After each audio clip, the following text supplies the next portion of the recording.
Hello friends, radio में आपका स्वागत है।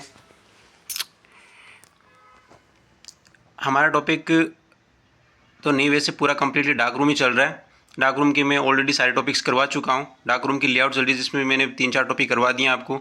और डार्क रूम की लेआउट है ना, उसमें सेपरेट हमने पहले कर लिया था। अब हमारा जो टॉपिक है वो है डार्क रूम की लेआउट के अंदर उसका वो चौथा पार्ट है, और उसमें pass box, bench system in the dark room और हैंगर, ये आज के टॉपिक रहेंगे। एक गाइस बात और बता दूं आपको मैं गाइस कि ये जो मैं आपकी वीडियो डाल रहा हूँ आपके लिए, इसमें मेरा कोई बेनिफिट नहीं है। मैं मेरे खाली टाइम में ये चीज़ें डालता हूँ ताकि किसी जो इंसान है या फिर कोई भी स्टूडेंट है कि उसकी हेल्प हो सके। ठीक है, अगर आपको वीडियो अच्छा लगे तो वीडियो को लाइक करें, चैनल को सब्सक्राइब करें और ज़्यादा से ज़्यादा शेयर करें अगर आपको अच्छा लगे तो, वरना कोई दिक्कत नहीं है, वीडियो को देखें। ठीक है, पासबुक्स हम देखेंगे जो आपके सामने स्क्रीन पे दिख रहा है, ये पासबुक होता है। इसमें क्या होता है कि जो डार्क रूम है ना, क्या होता है कि जो डार्क रूम होता है, एक तो ऐसे ऐसे दीवार है, मान लीजिए ये है डार्क रूम और ये है एक्सरे रूम। इन दोनों की जो वॉल होती है बीच के अंदर, इन दोनों में जो कैसेट वगैरह कुछ चीज़ ट्रांसफ़र करने के लिए एक बॉक्स होता है बीच में, है ना। इसको कैसेट ट्रांसफ़र बॉक्स भी बोल सकते हो आप एक तरीके से, है ना। एक तरीके पास बॉक्स है, इसमें से आप डार्क रूम के अंदर कैसेट को लोड अनलोड या लोडिंग करके फिर इसको पास बॉक्स में रखेंगे, और यहाँ से आप जो अक्सर रूम में काम कर रहा वर्कर वो इसको ले लेगा, और अक्सर रूम में एक्सपोज करने के बाद उस कैसेट को क्या कर देगा, वापस पास बॉक्स में दे देगा। और तो जो डार्क रूम में प्रोसेस कर रहा है, जो है ना लोडिंग या फिर फिल्म को प्रोसेस कर रहा है, वो इस कैसेट को वापस डार्क रूम में ले लेगा। तो ये पास बॉक्स क्या हो गया, एक डार्क रूम और अक्षय रूम को कनेक्ट करने वाला बॉक्स हो गया, है ना। डार्क रूम और अक्षय रूम को कनेक्ट करने वाला बॉक्स भी बोल सकते हो पास बॉक्स को। तो ये पास बॉक्स है। और जो बेंच सिस्टम है वो क्या होता है आपकी तरीके से, क्या होता है बेंच सिस्टम। डार्क रूम के अंदर क्या होता है कि दो बेंच सिस्टम होते हैं। क्या होते हैं, दो बेंच सिस्टम होते हैं। एक तो होता है ड्राई बेंच, क्या होता है ड्राई बेंच, एक तो होता है ड्राई बेंच और एक होता है वेट बेंच, वेट यानी गीला। अब ड्राई बेंच में क्या होता है कि एक टेबल होती है, क्या होती है, एक टेबल होती है। टेबल के ऊपर कैसेट वगैरह, हैंग जो फिल्म बॉक्सेस वगैरह, ये चीज़ें क्या होती हैं, रखी हुई होती हैं। अब कैसेट की लोडिंग और अनलोडिंग क्या कहाँ पे होती है, ड्राई बेंच के अंदर होती है। और ड्राई बेंच में क्या होता है, साइड में दीवार पे क्या होती है, रेक होती है जहाँ पे हैंगर्स वगैरह टंगे हुए होते हैं। ठीक है, और जो फिल्म प्रोसेस करते हैं वो क्या होता है, वेट एरिया होता है, उसके अंदर डेवलपर, फिक्सर, रिंजिंग और वाशिंग होती है। ये क्या होता है, वेट बेंच होता है। और हैंगर कहाँ पे होते हैं, हैंगर भी एक जो टॉपिक हमारे अंदर वो क्या होता है कि ये ड्राई बेंच का हिस्सा होता है वैसे तो। और ये क्या होता है कि वॉल के ऊपर, जैसे कि जो हमारे कपड़े रखने वाली की है ना, कपड़े को टांगने वाली, क्या बोलते हैं उनको, है ना, उस तरीके से होते हैं। उसमें आप हैंगर रख सकते हो, लगा सकते हो, या फिर अलग अलग कहीं भी आप तरीके से जो भी डार्क रूम में आपको सफिशिएंट है ना, वहाँ पे आप रख सकते हो। लेकिन ऐसी जगह ना रखो जहाँ से फिल्म के ऊपर स्क्रैच वगैरह आ सकते हैं, फिल्म के ऊपर गिर सकती है, ऐसी जगह आपको नहीं रखना है। ठीक है गाइज, तो आइए हम नोट्स के साथ वीडियो को स्टार्ट कर दें। ठीक है guys,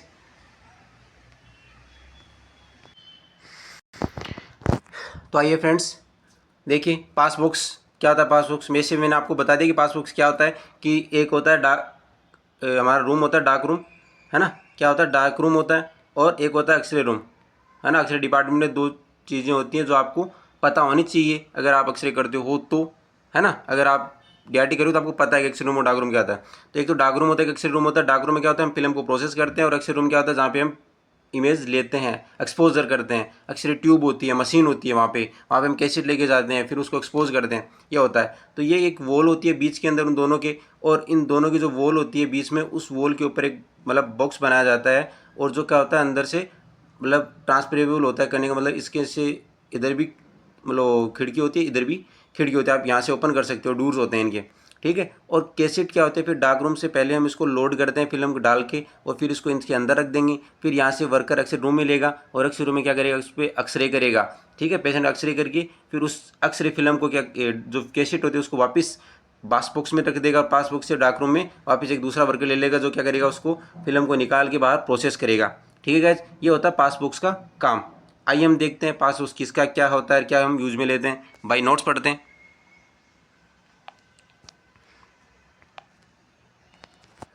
the dark room is connected to the x ray room by pass box. जो डार्क रूम होता है वो पास बॉक्स के द्वारा अक्षर रूम से कनेक्टेड होता है, जैसे कि मैंने आपको बताया है। The pass box is mounted on walls of the dark room. जो पास बॉक्स होता है वो डार्क रूम्स की वॉल पे माउंटेड होता है। ठीक है, the pass box is use for, pass box का यूज किस लिए किया जाता है, देखिए, कैसेट ट्रांसफ़र, कैसेट ट्रांसफ़र के लिए? From the dark room to x-ray room. Pass box का यूज किसके लिए करते हैं कि कैसेट जो ट्रांसफ़र होता है उसके लिए करते हैं डार्क रूम से अक्सरे रूम में, and x-ray room to dark room, जो मैंने आपको बता दिया। ठीक है गाइज, आगे देखिए, it has two light proof metallic door. इसके क्या होते हैं? दो लाइट प्रूफ मेटेलिक डोर होते हैं, इधर भी होता है और उधर भी होता है। कहने का मतलब आपको अक्सर रूम में लाइट प्रूफ रखनी चाहिए। ठीक है, अक्सर रूम में होता है क्योंकि डार्क रूम में तो कोई ज़्यादा दिक्कत ही नहीं है। It has two light proof metallic door which open into a dark room and x ray room. क्या होता है कि दरवाजे होते हैं, एक दरवाजा डार्क रूम में ओपन होता है, दूसरा दरवाजा अक्सर रूम में ओपन होता है। ध्यान रखना, दो डोर होते हैं, लाइट प्रूफ होते हैं, दोनों मेटेलिक होते हैं, और एक अक्सर रूम में खुलता है, दूसरा डार्क रूम में खुलता है। आगे देखिए, it is also cassette transfer cabinet. क्या बोला भाई साहब ने? It is also called cassette transfer cabinet for hatch. ठीक है ना, इसको क्या बोल सकते हैं आप? कैसेट ट्रांसफ़र कैबिनेट, या ये मतलब ओब्लिक होता है कि हैच बोल सकते हो आप एक तरीके से, कैसेट ट्रांसफ़र कैबिनेट। ठीक है, ये कैबिनेट है फॉर हैच, हैच यानी कैसेट के लिए होता है ना, ट्रांसफ़र करने के लिए। आगे देखिए कि the pass box door are revolving on vertical axis. जो पासबुक्स जो डोर होते हैं वो कैसे खुलते हैं? वर्टिकल एक्सिस पे खुलते हैं। अब आपको बता दूं वर्टिकल एक्सिस और हॉरिजॉन्टल एक्सिस क्या होती है, ये भी आपको पता होना चाहिए। देखिए, ये एक डब्बा है, ठीक है, ये डब्बा है। अगर दरवाज़ा इधर से इधर खुल रहा है एक, और एक इधर खुल रहा है, ठीक है ना, ऐसे इधर खुल रहा है एक इधर खुल रहा है, ये कौन सी एक्सिस हुई? इसको बोलते हैं वर्टिकल एक्सिस। क्या बोलेंगे? जैसे हमारा घर का दरवाजा खुलता है ना रूम का, वो होता है वर्टिकल एक्सिस। अगर आप इसको हॉरिजॉन्टल एक्सिस खोलोगे तो किस प्रकार खुलेगा? किस प्रकार खुलेगा? किस प्रकार खुलेगा हॉरिजॉन्टल एक्सिस पे? सॉरी, ये हमारा डब्बा है पासबुक्स वाला भाई साहब। अगर दरवाजा इसको ऊपर खोलूँ एक नीचे खोलूँ, ये किस प्रकार खुलेगा? हॉरिजॉन्टल खुलेगा, नहीं वर्टिकल एक्सिस पे नहीं है, हॉरिजॉन्टल एक्सिस पे, कि एक ऊपर की तरफ खुलेगा दूसरा नीचे की तरफ, है ना, एक ऊपर एक नीचे ऐसा ओपन होगा, तो ये बोलेगा हॉरिजॉन्टल एक्सिस। ठीक है, ध्यान रखना। आगे देखिए, the pass box is design in such a way that no light from the x-ray room can penetrate into the dark room. कि पासबुक्स को इस प्रकार से डिज़ाइन किया जाना चाहिए, यानी जो रास्ता है पासबुक्स का वो इस प्रकार से डिज़ाइन होना चाहिए कि जो अक्सर रूम की जो लाइट है या फिर एक्सरेज हैं वो पेनिट्रेट करके डार्क रूम में ना जा सकें। ठीक है, क्या होनी चाहिए? डार्क रूम में ना जा सकें, नो लाइट। ठीक है, ये चीज़ है। आगे देखिए, the pass box is divided into two compartment. Passbooks होता है उसके दो कंपार्टमेंट होते हैं। देखना कैसे होता है दो कंपार्टमेंट, आपको दिखाता हूँ। आपको वो इमेज देखी होगी शुरू में, एक तरफ क्या लिखा था? एक तरफ क्या लिखा था? ऐसे था, क्या था? ऐसे डब्बा था। ये है एक्सपोज्ड, है ना, एक्सपोज्ड है। ये है अनएक्सपोज्ड। कहने का मतलब डार्क रूम से जो कैसेट होंगी, डार्क रूम से जो कैसेट आएंगी अंदर से, है ना, डार्क रूम से, इधर वाला क्या अक्सर रूम है, इधर वाला अक्सर रूम है, उधर से डार्क रूम। डार्क रूम से जो कैसेट आएंगी वो अनएक्सपोज्ड होंगी। वो क्या करेगा? इस डब्बे में रख देगा, इधर वाले में, दरवाज़ा खोल के इधर रख देगा। ठीक है, हम ले लेंगे इधर से अक्सर रूम में, फिर इस पर क्या कर लेंगे? हम एक्सरे कर लेंगे। एक्सरे करने के बाद हम क्या करेंगे? उसको इसमें नहीं रखेंगे, इसमें अनएक्सपोज वाले में हम रखेंगे, एक्सपोज्ड वाले में, एक्सपोज वाले में रखेंगे, ताकि जो एक्सरे कर डार्क रूम में प्रोसेस कर रहा है वो इस डब्बे से एक्सपोज कैसेट लेगा, उसको प्रोसेस कर सके।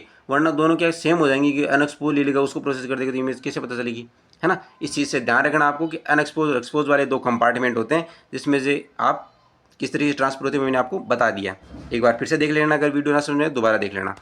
ओके, आगे देखिए, इस प्रकार से मैंने आपको बता दिया, एक तरफ डार्क रूम होता है, दूसरी तरफ क्या होता है?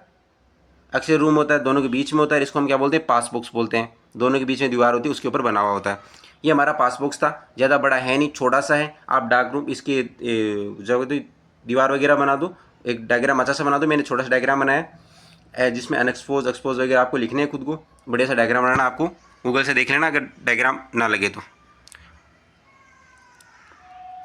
आगे देखिए, हमारा जो डार्क रूम का बेंच सिस्टम है वो हम देखने वाले हैं। इंपॉर्टेंट टॉपिक है, 20 नंबर क्वेश्चन अलग से पूछा जाता है, शॉर्ट नोट होता है पासबुक्स का तो, लेकिन जो बेंच सिस्टम होता है इनका 20 नंबर का क्वेश्चन आता है। ठीक है गाइज, हमारे दो बेंच सिस्टम होते हैं। क्या होते हैं? दो बेंच सिस्टम होते हैं डार्क रूम के अंदर। एक तो होता है ड्राई बेंच सिस्टम, दूसरा होता है वेट बेंच सिस्टम। क्या होता है? ड्राई और bench.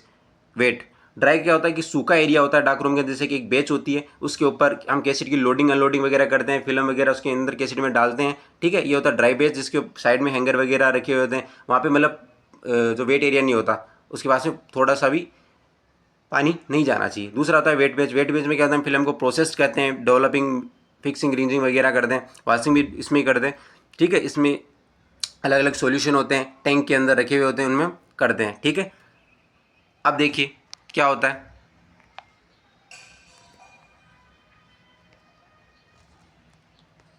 The dark room is installed in 2 bench, dry and wet areas should separate from each other. क्या बोला कि डार्क रूम के अंदर 2 बेंच इंस्टॉल्ड होते हैं, एक तो ड्राई होता है, एक वेट बेंच एरिया होता है, और उन दोनों को एक दूसरे से सेपरेटेड रखा जाना चाहिए, ठीक है। क्या होना चाहिए, सेपरेट होना चाहिए। यहाँ पे मस्ट होना चाहिए था, शुड हो गया, क्योंकि मस्ट होता है तो कन्फर्म ही होता है कि उसको रखना ही चाहिए सेपरेट। अगर एक हो गई तो फर्क पड़ेगा ना, फिल्म खराब हो सकती है भाई। आगे देखिए, ड्राई बेंच, पहला क्या है, ड्राई बेंच। ड्राई बेंच, इसमें 2 बेंच होते हैं, ड्राई और वेट, दोनों को अलग अलग रखना चाहिए, ठीक है। आगे देखिए ड्राई बेंच पहला, कि the dry bench is the area, वह एरिया होता है इन द डार्क रूम वह जहाँ the loading and unloading is done of cassette. क्या होता है कि डार्क रूम में ड्राई बेंच वह एरिया होता है जहाँ पर कैसेट की लोडिंग और अनलोडिंग की जाती है। समझ गए आप, लोडिंग अनलोडिंग भी क्या होती है, आप पीछे के वीडियो में कैसेट देखोगे ना आप, कैसेट उसमें देखना है कैसे की लोडिंग और अनलोडिंग क्या होती है, किस प्रकार की जाती है, देखेगा तो आपको पता चल जाएगा। आगे देखिए, even a drop of water और chemical solution can cause defect on the film. क्या बोल रहा है कि अगर ड्राई बेंच अलग नहीं होगा वेट बेंच से, तो क्या हो सकता है, केमिकल की थोड़ी सी भी अगर बूंद फिल्म के ऊपर गिर गई तो वो कॉज डिफेक्ट कर सकती है, फिल्म के ऊपर डिफेक्ट ला सकती है, आर्टिफैक्ट ला सकती है भाई, सीधी सी बात है, इमेज हमें खराब हो जाएगी हमारी। सो इसीलिए any wet object and chemical are to be excluded from the dry side. सीधी सी बात बोल दी कि ड्राई साइड से कोई भी वेट ऑब्जेक्ट या केमिकल है वो बाहर रख दो भाई, उससे दूर रख दो ड्राई बेच से। समझ गए भाई। आगे देखो, the top of the dry bench, the top of the dry bench must be large enough to allow 3 और 4 largest cassette to be placed upon it. जो ड्राई बेच की जो टॉप सरफेस होती है वो इतनी बड़ी होनी चाहिए कि उसके ऊपर 3 से 4 जो बड़ी कैसेटें हैं वो हम रख सकें, ठीक है, इतनी बड़ी होनी चाहिए। आगे, the top surface should be fibre board और प्लास्टिक मटेरियल। जो ड्राई बेच की जो टॉप सरफेस होती है वो फाइबर बोर्ड और प्लास्टिक मटेरियल की होनी चाहिए। इसकी जो लेंथ होती है वो लगभग 2.5 मीटर होनी चाहिए, और इसकी जो वाई विड्थ होती है वो कितनी होनी चाहिए, 0.6 मीटर पर अपर टॉप। क्या है भाई, सॉरी, पर ऑपरेशन, सॉरी, क्या बोल रहा है कि जो अगर हम कम से कम अगर एक एसिड ऑपरेट करें, कहने का मतलब अगर एक एसिड को हम लोडिंग वगैरह अनलोडिंग करें तो उसके लिए लगभग 0.6 मीटर चौड़ाई चाहिए। कितनी, 0.6 मीटर चौड़ाई, और भी चीज़ें रख सकते हैं इतनी दूर में, काफ़ी है चौड़ाई तो। आगे देखिए, जो हाइट होती है टेबल की वो कितनी, 0.9 मीटर से कम होनी चाहिए। कितनी होनी चाहिए, 0.9 मीटर से कम होनी चाहिए हाइट, किसकी, जो ड्राई बेच की टेबल है वो, उसकी। आगे देखिए, जो बेंच होता है इसमें क्या क्या चीज़ें कंटेन होनी चाहिए, ठीक है। आगे देखिए, a light tight fold section box for film, यानी फिल्म रखने के लिए, है ना, जो फिल्म बॉक्सेस होते हैं उनके रखने के लिए सेक्शनल बॉक्स होते हैं, फोल्डिंग बॉक्स होते हैं, वो होनी चाहिए ड्राई बेच के अंदर या फिर ऊपर, जहाँ भी आप सूट करें आपको कंफर्टेबल हो। A stored place for cassette, cassette रखने के लिए भी स्टोर्ड होना चाहिए ड्राई बेस में। एक क्लोजेस्ट वेस्ट पेपर बास्केट, एक बास्केट भी होनी चाहिए जिसमें आप क्या कर सकते हो, वेस्ट पेपर है वो डाल सकते हो। आगे देखिए, वंस और सेवरल ड्रॉवर्स, और भी ड्रॉवर्स होने चाहिए बहुत सारे इसके अंदर, ताकि हम क्या कर सकें, scissors, clips, writing material, safe light lamp, filter वगैरह हम इसके अंदर रख सकें, एसेसरीज, ओके। आगे देखिए, the film hanger should not be suspended over the centre of the dry loading bench. क्या बोल रहा है भाई साहब कि जो हैंगर होते हैं वो आपको ड्राई जो लोडिंग बेंच होता है उसके ऊपर नहीं लटकाने हैं, सस्पेंड मतलब नहीं लटकाने, उसके ऊपर नहीं लटकाने हैं, क्योंकि because if the fall accidentally, यदि वो एक्सीडेंटली गिर जाएं, है ना, तो दे विल डैमेज, वो डैमेज कर सकते हैं किसको, फिल्म और इंटेंसिफाइंग स्क्रीन को क्या कर सकते हैं, डैमेज कर सकते हैं, ठीक है guys. Place the film hanger on the hook, जो हैंगर होते हैं उनको हुक में टांग देना चाहिए भाई, साइड में जो वॉल्स होती है उसके ऊपर टांग देना चाहिए, which are fix into the side wall of the dry side, जो ड्राई साइड होती है उसकी साइड में दीवार होती है उसके ऊपर टांग देना चाहिए भाई, ठीक है। ये हमारा था ड्राई बेच। ड्राई बेच के अंदर आप हैंगर भी साथ में देख लो, अलग से मैं क्या देखना, आप अलग देख लोगे या फिर एक ही बात है, साइड मैंने साथ में कर रखा है, आप देख लो कि ड्राई बेच के साथ में कर दिया मैंने, हैंगर देख लो आप पहले, ट्राई बैच का हमने इंट्रोडक्शन देखा अभी आप, ठीक है। अब इसके साथ में आप हैंगर भी देख लो। X-ray film developing hanger are use to hold the radiographic film during the manual film processing. क्या बोल रहा है भाई साहब कि एक्स-रे फिल्म होती है ना, उसमें हैंगर होता है, वो डेवलपिंग के लिए काम में लेते हैं, यानी फिल्म को डेवलप करने के लिए, जैसे कि डेवलपिंग फिक्सिंग ना, डेवलप वो फिल्म इमेज बना सके, इमेज बन सके फिल्म के ऊपर, उसलिए हम इसको काम में लेते हैं। ठीक है गाइज, ठीक है। जब मैनुअल फिल्म प्रोसेसिंग करते हैं ना हम डार्क रूम के अंदर, तो उसमें क्या है हम हैंगर काम में लेते हैं। हैंगर जो कैसेट हम डार्क एक्स-रे रूम से लेके आते हैं, एक्स-रे रूम से कैसेट लेके आते हैं, एक्सपोज कैसेट, उसको फिर डार्क रूम में लाके ओपन करते हैं सेफ लाइट के अंडर में, और फिर उस एक्स-रे फिल्म को क्या करते हैं हम हैंगर के अंदर डालते हैं, और फिर हम मैनुअल फिल्म प्रोसेसिंग करते हैं। जैसे कि पहले डेवलपिंग करेंगे, फिर फिक्सिंग, रिंजिंग, फिर फिक्सिंग, और फिर वॉशिंग कर देंगे इसकी। सॉरी गाइज, आगे देखिए।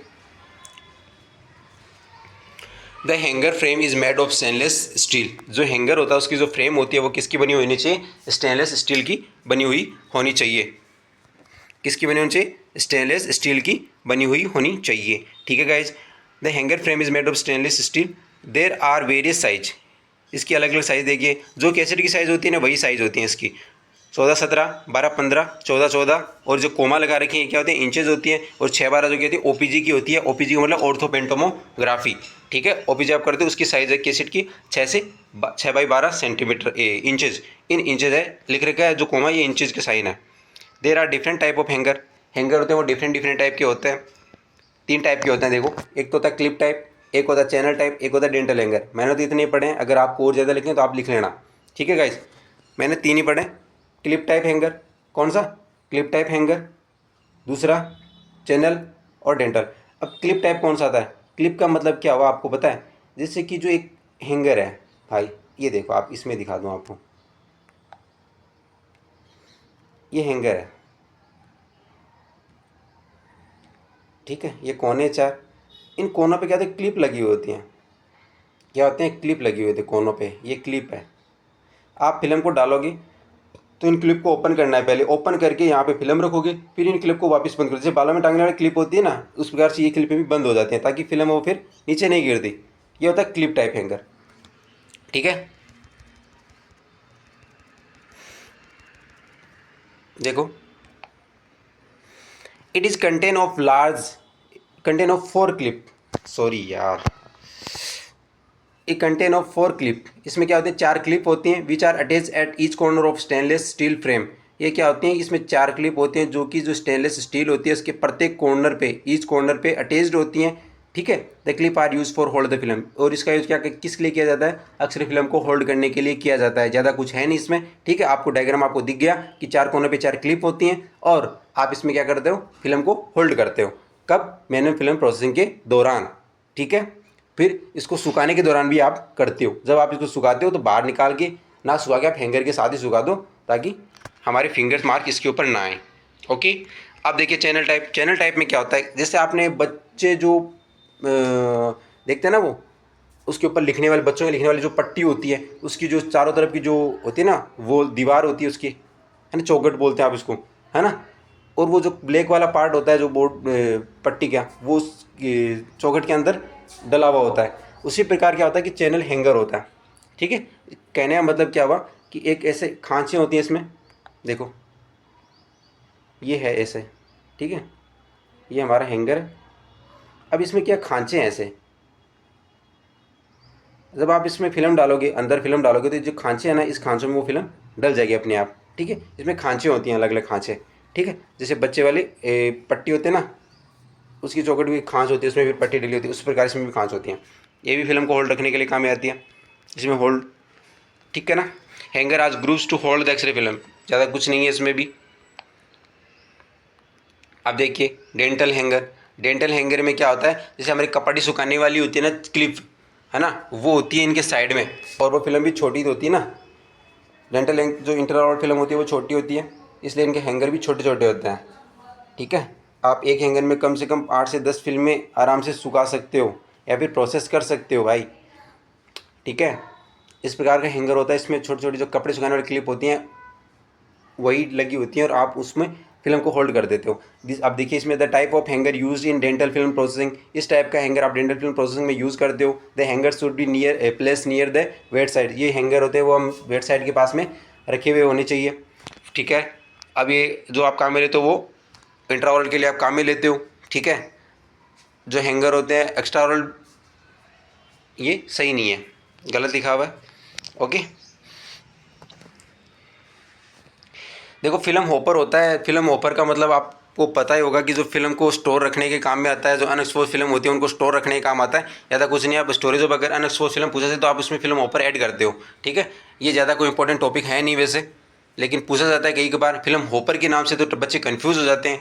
और क्वेश्चन वो होता है कि storage of unexposed film, question वही है, लेकिन आपको कभी पूछ रहे कि फिल्म हॉपर, तो आपको करना वही है, स्टोरेज ऑफ अनएक्सपोज फिल्म किस प्रकार करते हैं वो हॉपर में ही करते हैं, ठीक है ना। आगे देखो भाई, ड्राई बेंच कर लिया, हैंगर कर लिए, पास बॉक्स कर लिया, अब वेट बेंच बचा लास्ट। करते हैं, आइए स्टार्ट करते हैं। 20 मिनट का वीडियो हो चुका है, आगे करेंगे। अगर वीडियो अच्छा लगे तो वीडियो को लाइक करना, चैनल को सब्सक्राइब करना और ज़्यादा से ज़्यादा वीडियो को शेयर करना भाई। आगे देखिए wet bench, the wet bench is the area, देखो भाई the wet bench is the area in the dark room, dark room के अंदर एक एरिया होता है वेट बेंच। कौन सा एरिया होता है? Where the film is chemically process and finally become a radiograph, जहाँ पे क्या जाता है कि फिल्म को केमिकली प्रोसेस किया जाता है और फाइनली हमें एक रेडियोग्राफ प्राप्त होता है। एक ऐसा रूम होता है ये जिसमें क्या होता है, फिल्म को केमिकली प्रोसेस्ड करते हैं। मैंने आपको बता दिया है, अब बस थ्योरी पढ़ रहे हैं। अगर आपको समझ में ना आए तो आप कमेंट करके हमें पूछ सकते हो। आगे देखिए, the wet bench consist of 3 और 4 स्टेनलेस स्टील टैंक। क्या होता है कि जो वेट बेंच होता है इसमें 3 से 4 स्टेनलेस स्टील के टैंक होते हैं, जहाँ पे क्या किया जाता है, जहाँ पे where the film are developed, film को डेवलप किया जाता है, फिक्स्ड एंड वास्ट। क्या किया जाता है कि डेवलपिंग की जाती है फिल्म की, फिक्सिंग की जाती है और वाशिंग भी की जाती है, रिंजिंग भी होती है, ठीक है। रिंजिंग में क्या होता है कि नॉर्मल पानी होता है, डेवलप से डाल के रिंजिंग में डालते हैं ताकि डेवलपर वो धुल जाए और फिर हम प्रोसेस कर सकें फिक्सिंग। आगे देखो भाई, लॉक नहीं हो रही यार स्क्रीन, आज पता नहीं क्या हो रहा है। आगे देखो, the processing tank arrange in following order, जो प्रोसेसिंग टैंक होते हैं वो किस प्रकार अरेंज होते हैं? पहला डेवलपिंग टैंक, फिर रिंजिंग टैंक, ठीक है, फिर फिक्सिंग टैंक और फिर वाशिंग टैंक होता है। ये ध्यान रखना, 3 नंबर पे लिख दिया। पहला डेवलपिंग होता है, डेवलपिंग करेंगे, फिर इसको रिंज करेंगे ताकि डेवलपर उतर जाए, फिर इसको फिक्सिंग करेंगे ताकि फिक्सिंग सॉल्यूशन में इमेज फिक्स हो जाए, फिर इसको धो लेंगे, वॉशिंग कर लेंगे, फिर इसको ड्राइंग कर लेंगे, सुखा देंगे, ठीक है ना। 5 कर सकते हो आप, ड्राइंग भी कर लो, ड्राइंग में कोई है नहीं ज़्यादा, सुखा देना भाई पंखे के नीचे। आगे देखो, a automatic temperature regulating device is use to maintain the temperature. आपको डार्क रूम में क्या करना है कि एक ऑटोमेटिक टेम्परेचर रेगुलेटिंग डिवाइस रखनी है ताकि जो डार्क रूम का टेम्परेचर है वो मेंटेन रहे। करने का मतलब भाई एसी लगा लो या पंखा लगा लो, कुछ भी लगा लो, बस मेंटेन रहना चाहिए टेम्परेचर। हमारा तो नहीं रह रहा आज, स्क्रीन कंट्रोल ही नहीं हो रही भाई। 2 stirring paddle are required to prepare developer और फिक्सर सॉल्यूशन। क्या होता है कि 2 स्टीयरिंग पैडल, कहने का मतलब भाई जो सॉल्यूशन होते हैं ना उनको मिक्स करने के लिए 2 स्टीयरिंग पैडल, कहने का मतलब 2 रोड ले लो भाई, रोड है ना, लोहे की या फिर लकड़ी की जो भी हैं, ताकि आप उनको मिक्स कर सको सॉल्यूशन को, ठीक है ना। 2 स्टीयरिंग पैडल, एक तो डेवलपर और एक फिक्सर के लिए। अगर दोनों को एक को ले लोगे तो डेवलपर में रहेगा तो सही रहेगा, अगर डेवलपर का फिक्सर में डालोगे तो डेवलपर का फिक्सर में सॉल्यूशन मिक्स हो जाएंगे ना दोनों, इसलिए दोनों के अलग अलग रोड ले लो। Usually the processing chemical solution are provided as dry powder और लिक्विड। क्या बोल रहा है कि सामान्यतः जो प्रोसेसिंग केमिकल सॉल्यूशन होते हैं वो ड्राई पाउडर रूप में भी हो सकता है और लिक्विड फॉर्म में भी मिल सकता है। आगे देखिए, the size of the tank depend on the maximum size of the film used and number of the film to the process. क्या बोला? जो टैंक की साइज़ होती है वो किस पे डिपेंड करती है? जो फिल्म की साइज़ होती है ना मैक्सिमम, उसके ऊपर, और आप फिल्म प्रोसेस कर रहे हो वो कितनी फिल्में हैं। समझ गया मेरी बात? कि आप जो फिल्में प्रोसेस कर रहे हो वो कितनी फिल्में हैं और उनकी साइज़ कितनी है मैक्सिमम, उस पर डिपेंड करता है कि टैंक की साइज़ कितनी है। एक जो टैंक की साइज़ होती है वो लगभग 1 से 10 गैलन होती है। आप ध्यान रखना गैलन क्या होता है, कंपटीशन एग्जाम में कई बार क्वेश्चन पूछे जाते हैं। 1 गैलन बराबर कितने लीटर होता है? 1 गैलन बराबर होता है 4.5 लीटर, 4.5 लीटर, ठीक है ना। 4.5 लीटर होता है और 1 से 10 गैलन का टैंक की साइज़ होती है। कहने का मतलब 10 गैलन तो कितनी हो गए, 4×5 तो ये सीधे हो गए। आप काउंट कर लेना आराम से, वरना वीडियो बड़ा हो जाएगा भाई। The space between the film in the bath has to be at least 0.8 inch. अगर हम बोथ जो हम करें, प्रोसेस करें, है ना, तो जो फिल्में होती हैं उनके बीच में, अगर दो फिल्म प्रोसेस कर रहे हैं मान लो साथ में, तो उन दोनों फिल्मों के बीच में जो स्पेस होता है वो कितना होना चाहिए भाई? लगभग 0.8 इंच होना चाहिए। कितना? 0.8 इंच गैप होना चाहिए दोनों फिल्मों के बीच में, वरना चिपक जाएंगी दोनों। आगे देखो भाई, the upper as of the film is 1 inch below the level of bath. जो फिल्म का जो अपर एज होता है वो 1 इंच नीचे होना चाहिए, जो पानी का लेवल है ना, सॉल्यूशन का लेवल है उसके 1 इंच नीचे होना चाहिए, है ना। जो टॉप सरफेस है पानी की उसकी 1 इंच अंदर, समझ गए ना, top edge. At processing time for film at least in time at one time. क्या बोला कि जो प्रोसेसिंग टाइम होता है एक फिल्म के लिए वो कम से कम होना चाहिए, है ना, इन द टैंक के अंदर, एक समय में आपका जो फिल्म का जो प्रोसेसिंग टाइम है वो कम से कम होना चाहिए भाई। A fixing tank should, writing समझ में तो आ रही है ना। A fixing tank should have about twice volume of a developing tank. क्या बोला है? जो fixing tank should have about twice volume of a developing tank. क्या बोला है कि जो डेवलपिंग टैंक होता है ना उसकी मात्रा की दोगुनी होनी चाहिए हमारे फिक्सिंग टैंक के अंदर, है ना। ये बोल रहा है जो फिक्सिंग टैंक होता है उसके अंदर डेवलपिंग टैंक की दुगनी मात्रा होनी चाहिए।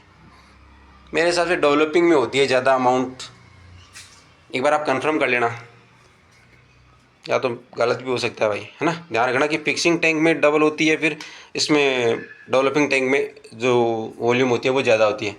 ध्यान रखना, मेरे हिसाब से डेवलपिंग में होती है और इसमें फिक्सिंग बता रहा है, गलत भी हो सकता है, देख लेना आप एक बार, बताना कमेंट में। In the middle compartment should provided with running water. क्या बोला कि in the middle compartment should provided with running water. जो फिक्सिंग और जो रिंजिंग होती है इनमें क्या होता है, एक कंपार्टमेंट होता है बीच में जिसमें रनिंग वाटर होता है, तो कि डेवलपिंग करने के बाद आप रिंजिंग करोगे, इसमें से आप डेवलपर सॉल्यूशन साफ करोगे तो वो रनिंग वाटर में ही होगा, ठीक है ना, इसलिए होता है। एक छोटा सा टॉपिक और है, डार्क रूम की वेंटिलेशन होती है, ठीक है। डार्क रूम की वेंटिलेशन का मतलब डार्क रूम में एसी वगैरह या फिर पंखा वगैरह जो मैंने आपको बताया था वो होनी चाहिए, इसलिए वो बताया जा रहा हूँ। तो आप एक बार देख लो, थोड़ी सी है, कुछ ज़्यादा है नहीं इसमें, कि ventilation is required for working condition for the staff. क्या बोल रहा है कि जो वेंटिलेशन है वो काम के लिए बहुत ज़रूरी है, वर्किंग के लिए, फॉर स्टाफ, ठीक है ना। अगर स्टाफ सही ढंग से अगर कंफर्टेबल नहीं होगा तो काम कैसे करेगा, पहली बात तो ये, और आपको काम करना तो वो भी होना चाहिए। Good film handling and storage condition efficiency. Film की गुड हैंडलिंग और स्टोरेज कंडीशन है वो एफिशिएंसी, उस रखने के लिए भी क्या होता है कि डार्क रूम में वेंटिलेशन की आवश्यकता होती है, ठीक है। अगर आपके हाथ में पसीना वगैरह आएगा और आप फिल्म को एंड करोगे यानी होल्ड करोगे तो वो फिल्म ख़राब हो सकती है, ठीक है ना। स्टोरेज कंडीशन उसमें भी all of this condition can be achieved. सारी कंडीशन अचीव्ड आप कर सकते हो by using a good air conditioning system in the dark room. ये सारी कंडीशन आप कब कर सकते हो? डार्क रूम के अंदर एक गुड एयर कंडीशनिंग सिस्टम लगा के, which is more efficient then cross ventilation by fan. क्या बोल रहा है कि जो क्रॉस वेंटिलेशन होता है फैन का उसकी तुलना में मोर एफिशिएंट होता है air conditioning system. The dark room temperature should be maintain between 18 से 20 डिग्री सेल्सियस। डार्क रूम का जो टेम्परेचर है वो मेंटेन कितने डिग्री होना चाहिए? 18 से 20 degree Celsius. Relative humidity is maintain at around 40 से 60 डिग्री। जो ह्यूमिडिटी होती है वो कितनी होनी चाहिए? 40 से 60 डिग्री होनी चाहिए। एक बार देख लो गाइज, जो ड्राई बेस था उसका डायग्राम देख लो, इसमें फिल्म होपर भी है, कैसेट हैच है, पास बॉक्स साइड में होना चाहिए वैसे तो, ये कैसेट हैच है, कैसेट रखने के लिए, पास बॉक्स नहीं है, पास बॉक्स अलग ऊपर होता है, ये ड्राई बेस के नीचे नहीं होता, ये ड्रॉवर होते हैं, ठीक है। Top surface of working area होता है, इसमें वेस्ट बीन भी होता है, ठीक है। ये हमारा ड्राई बेंच है। आगे देखो, ये वेट बेंच है, वेट बेंच में क्या है? डेवलपिंग, रिंजिंग, फिक्सिंग और वॉशिंग है, ठीक है गाइज। आपको हमारा वीडियो कैसा लगा बताना कमेंट में। थोड़ी सी इश्यूज हुए हैं, स्क्रीन घूमी है, लॉक नहीं हुई, इसके लिए मैं माफ़ी चाहूँगा। थैंक यू गाइज, वीडियो देखने के लिए धन्यवाद।